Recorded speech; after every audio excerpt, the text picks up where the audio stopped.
Prince Harry and Meghan Markle, the Duke and Duchess of Sussex, appear to have embarked on a new course in recent weeks as they seek to define their lives in America by adding political issues and influence into their established interests of being royal humanitarians embracing U.S. celebrity norms of wealth, fame and talk shows. First it was Meghan, cold-calling two Republican U.S. Senators, West Virginia's Shelley Moore Capito and Susan Collins of Maine, to urge them to support paid family leave provisions in Joe Biden's languishing Build Back Better legislation. She called me on my private line and she introduced herself as the Duchess of Sussex, which is kind of ironic, Collins told Politico. Collins added, perhaps a little disappointingly for fans of the royals, that she herself was more interested in what the people of Maine are telling me, than members of British royalty. Meghan then appeared at a New York Times forum to press the issue. This is one of those issues that is not red or blue, she said, underscoring an earlier paid leave for all letter in which she stressed that she was not an elected official, and I'm not a politician. She was, she wrote, an engaged citizen and a parent, the targets of her letter. The Democrat bigwigs Nancy Pelosi, the House Speaker, and the Senate Majority Leader, Chuck Schumer. She has also reached out to the New York Senator Kirsten Gillibrand to offer her help around paid leave campaigning. Her husband, Harry, has also taken his turn, informing a panel at a tech forum last week that he had warned the Twitter CEO, Jack Dorsey, that his platform was allowing a coup to be staged, a day before the attack on the Capitol on 6 January by a Trump-supporting mob. By midweek the couple were back on familiar ground, paying tribute to armed forces on Veterans Day and helping to raise awareness of returning veterans' mental health.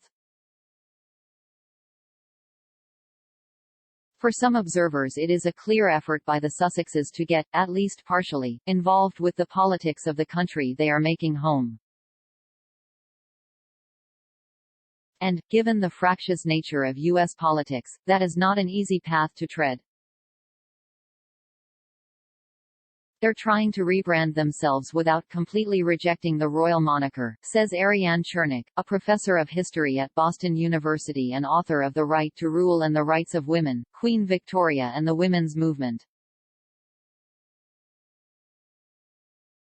Meghan is adamant that hers is a human rights issue that she as an American can speak to, but the issue that she casts as non-political unfortunately plays out in the U.S. context as a very partisan one. The process of disentangling from royalty while still benefiting from the insider advantages it confers is also a delicate tightrope. But American fascination with Meghan is fueled by her open embrace of her identity and her attempts to connect it to a multiracial, multicultural global population, says Chernick. After the Oprah sit-down interview in which the pair criticized the royal family and spoke of the racism they had faced, an Economist YouGov poll showed that about 40% of American adults overall feel personal sympathy for the couple, and were twice as likely to sympathize with the couple than with the royal family. But such sympathies are not entirely organic. The Sussexes' quest to define their new lives in the U.S. is plotted out. Last week, a witness statement released by the Court of Appeal in London that stemmed from a libel case Markle won against the Daily Mail showed that a recent Coming to America account, Finding Freedom, was not unauthorized, as the couple had claimed, but cooperatively scripted. The revelation led some to wonder where the recent forays into the U.S. political realm are headed. Until now, the U.S. Republic's relationship with foreign royalty, or in this case fringe royalty, has followed relatively clear lines, as framed by the Constitution to prevent a society of nobility from being established in the United States.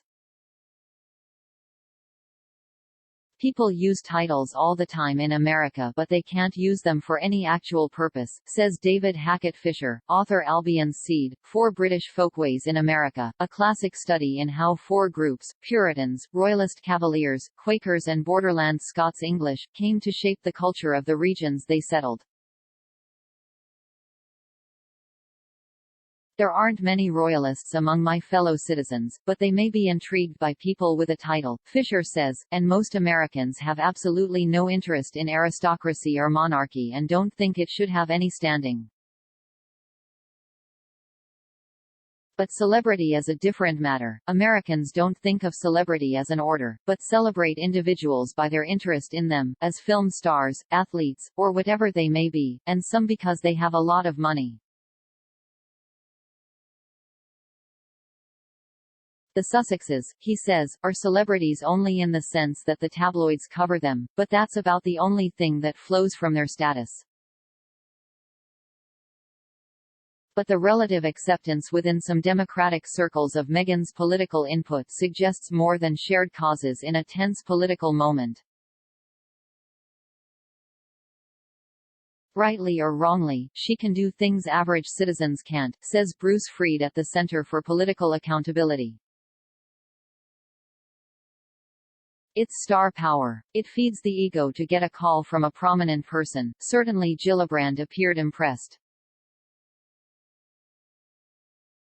I could hear how sincere she was about advocacy, Gillibrand told the 19th website after her chat with the Duchess. Still, the couple are fairly far advanced in their royal to celebrity transformation.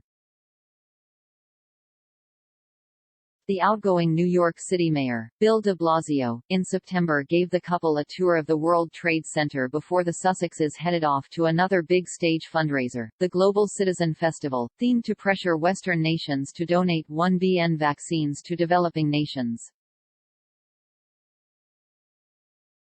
As one well-placed Hollywood society power broker remarks, why stay in Britain as a walk-on, or a crowd scene to provide atmosphere, when you can have starring roles in America? And they certainly have powerful friends easing their way. The couple's progress in the U.S. has been smoothed by Nicole Avant, President Barack Obama's ambassador to the Bahamas, a Montecito neighbor and wife of Hollywood's most powerful executive, the Netflix CEO, Ted Sarandos. They may also count on Melody Hobson, Meghan's co-panelist last week, president and co-CEO of Ariel Investments, the chairwoman of Starbucks, and wife of the Star Wars director George Lucas.